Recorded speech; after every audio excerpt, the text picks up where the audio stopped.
فہد، جو گورنمنٹ کے ارادے ہیں، جو لیگل لینڈسکیپ ہے، اس میں لگ رہا ہے کہ ابھی ایک کنوکشن آئی ہے.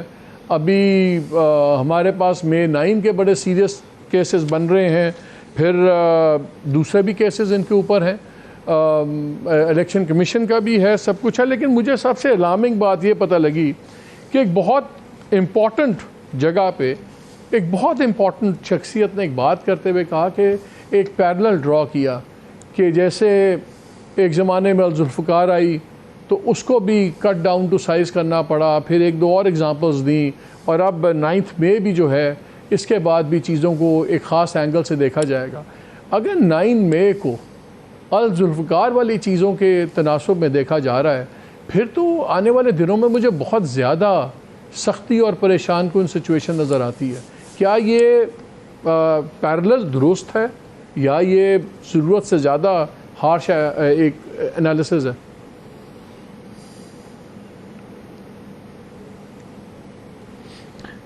شکریہ مالک. اگر تو آپ سختی کا ذکر کر رہے ہیں پی ٹی آئی کے حوالے سے، تو میرے خیال میں پھر تو شاید میرا جواب ہوگا کہ ہاں ایسا ہی ہے، کیونکہ مجھے تو ابھی تک کوئی ایسی انڈیکیشن نہیں آئی یا کوئی ایسا ہنٹ نہیں ملی جس سے یہ لگے کہ جو اس جماعت پہ جو دباؤ آیا ہوا ہے، اس کے لیڈرز کے اوپر جو دباؤ آیا ہوا ہے، اس کے چیئرمین کے ساتھ جو قانونی شکنجہ جس طریقے سے ٹائٹ ہوا ہے، وہ کسی بھی طریقے سے کم ہونے جا رہا ہے. اب یہ ایک براڈ میں ایک ٹرینڈ کی بات کر رہا ہوں. اب اس کے اندر مختلف ایونٹس تو ہو سکتے ہیں، مثلا جس طرح ابھی آپ نے بیل کا ذکر کیا کہ ہو سکتا ہے ان کو بیل مل جائے. جو قانونی لوگوں سے آپ کی بات ہوئی ہے، جو ہماری بات ہوئی ہے، ایک جنرل تو یہ سینس آ رہا ہے کہ یہ جو سزا سنائی گئی ہے اس میں کچھ قانونی جھول ہیں، اور اگر جو ہائی کورٹ ہے وہ ان جھول کو ریکگنائز کر کے اور بیل دے دیتا ہے یا کوئی اور ریلیف دے دیتا ہے تو ممکن ہے وہ ہو جائے. لیکن کیا وہ ریلیف ایک کیس کی ہوگی یا مجموعی طور پر جو دباؤ مئی 9 کے بعد آیا ہے اس میں ہوگی؟ میرا یہ ماننا ہے کہ ریلیف عارضی ہوگی. ٹرینڈ ہمیں نظر آ رہا ہے، ٹرینڈ بالکل کلیئر ہے کہ جو کچھ 9 مئی کو ہوا اور اس کے بعد جو کچھ پاکستان تحریک انصاف کے ساتھ ہوا، وہ it has not run its course as yet. ابھی وہ آگے چلنا ہے، اور میرے خیال میں جیسے کہ یہ اسمبلی ڈیزالو ہوتی ہے اور حکومت جو ہے وہ اقتدار سے باہر نکلتی ہے، پی ڈی ایم جو ہے اگلے 2 دن کے اندر، اور نئے جو ہے وہ کیئر ٹیکرز آتے ہیں، اس کے بعد ہمیں کلیئرلی اندازہ ہو جائے گا کہ یہ جو دباؤ ہے کیا اس میں شدت آ رہی ہے یا اس میں کمی آ رہی ہے. اور مجھے کمی آتے ہوئے نظر نہیں آ رہی. تو جہاں تک پی ٹی آئی کی مشکلات کا تعلق ہے، مجھے نہیں لگ رہا مالک کہ وہ فی الحال at least in the short term وہ کم ہونے جا رہی ہے. دیکھیے یہ جو آپ بات کریں نا پیرللز کی، دیکھیے پیرلل اس طریقے سے تو نہیں ہے کہ وہ اس کا جس طرح مدر صاحب نے بالکل وہ تاریخ کا حوالہ دیا کہ وہ اس کے اوپر جو الزام تھا ذوالفقار کے اوپر وہ کچھ اور تھا، اور جو پاکستان تحریک انصاف کے اوپر ہے وہ کچھ اور ہے. لیکن اگر آپ اس کو اس کانٹیکسٹ میں دیکھیں، اگین جو ابھی مظہر صاحب نے بات کی ہے کہ no less than the prime minister of Pakistan, انہوں نے یہ کہا ہے کہ صرف یہ ایک رینڈم جلاؤ گھیراؤ کا واقعہ نہیں تھا، یہ باقاعدہ ایک منظم سازش تھی جس میں جو کہا جا رہا ہے کہ ایک کو اٹیمپٹ تھا فوج کے اندر. اچھا اب اس کی ہمارے پاس ڈیٹیلز اور ایویڈنس تو نہیں ہے، لیکن اگر پرائم منسٹر آف پاکستان یہ بات کر رہے ہیں تو آپ نے ظاہر بات ہے اس کو سنجیدگی سے لینا ہے. آنے والے دنوں میں اگر یہ والے چارجز جو ہیں وہ باقاعدہ طور پر کورٹ آف لا میں آتے ہیں یا کیس چلتا ہے اور اس طرح کی ایویڈنس سامنے آتی ہے، تو پھر جس پیرلل کی آپ بات کر رہے ہیں مالک، وہ exact parallel in terms of the nature of the two تو نہیں ہے، لیکن جو سیریسنس آف بوتھ ایونٹس ہے اس میں پھر ایک طریقے سے پیرلل نکلتا ہے اگر یہ سب کچھ درست ہے جو کہا جا رہا ہے. لیکن اگر ہم ایک پرائم منسٹر کی اس بات پہ اس لیے وزن دیں گے کہ وہ پرائم منسٹر ہیں اور ان کا ایک اسیسمنٹ ہے، تو پھر ہمیں دوسرے پرائم منسٹر کی بات کو بھی اسیسمنٹ کو وزن دینا ہوگا جو یہ کہتے ہیں کہ مجھے قتل کروانے کی کوشش کی جا رہی ہے اور وہ نام بھی لے لیتے ہیں.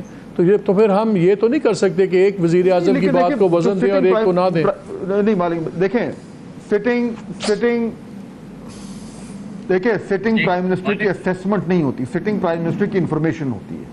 بیکاز اس پرائم منسٹر کے پاس وہ انفارمیشن ہے، وہ ایکسس ہے جس کی بنیاد پہ وہ بات کریں. تو یہ بالکل کلیئر فرق ہے جو ایک حاضر سروس پرائم منسٹر اور ایک سابقہ لیکن وہ فارمر پرائم منسٹر بھی فارمر پرائم منسٹر کا دعویٰ بھی تو انفارمیشن بیسڈ ہے. فہد مجھے ایک بات بتائیں, بھٹی صاحب بیٹھے ہوئے ہیں, بھٹی صاحب بیٹھے ہوئے ہیں, مظہر بیٹھا ہے, میں بیٹھا ہوں, آپ ہیں, آپ تو ہم میں سے سب سے ینگسٹ ہیں, لیکن ہم میں سے کوئی بھی 35 سال ہمیں ہو گئے.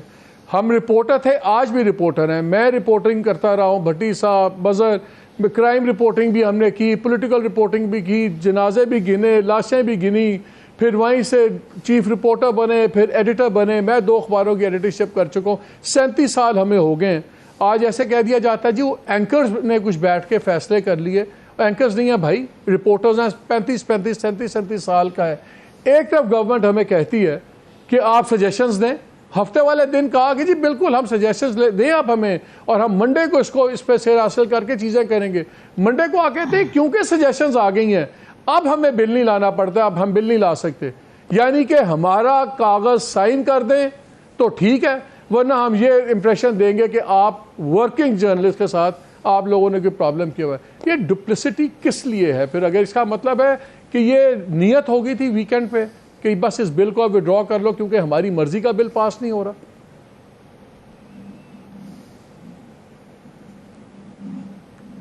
دیکھیے مالک, ایک تو میں آپ کی ریکارڈ کی درستگی کر دوں, میرے خیال میں ہم سے سب سے زیادہ جو ینگ ہیں وہ بھٹی صاحب ہیں. آپ نے ان کو خواہ جو ہے وہ اتنا عمر رسیدہ بنا دیا ہے. یہ تو اسٹریپنگ ینگ مین. نہیں, میں اور عارف حمید بھٹی عمر رسیدہ ہے. میں اور عارف حمید, سن لیں, میں اور عارف حمید بھٹی عمر رسیدہ ہیں. مظہر ڈینائل میں ہے, and you are a young مین.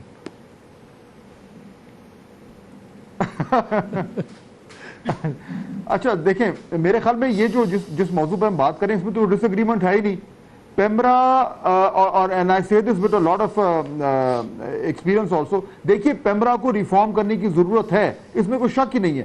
پیمرا کا جو رول ہے, جو اس کا جو ایک بنیادی رول ہے وہ ہے ہی ایز اے ریگولیٹر. اگر وہ ایگزیکٹو کے مرہون منت رہے گا تو وہ اس طریقے سے وہ رول ادا نہیں کر سکتا. چنانچہ یہ بل میں اگر جو بل آ رہا ہے, اگر اس کو پیمرا کو بہتر کرنا ہے تو اس کو مزید زیادہ انڈیپینڈنس دینی ہے, اس کو ایگزیکٹو کی تھم کے نیچے نہیں رکھنا, پہلی بات. دوسرا, اجازت دیجئے, مطلب باقی تو بل پہ آپ لوگوں نے بڑی ڈیٹیل سے بات کر لی ہے تو میں اس کو ریپیٹ نہیں کروں گا, لیکن میرا یہ بالکل کنسیڈرڈ اوپینین ہے کہ اگر پیمرا کو ریفارم ہونا ہے تو اس سے زیادہ انفارمیشن منسٹری کو ریفارم ہونا ہے.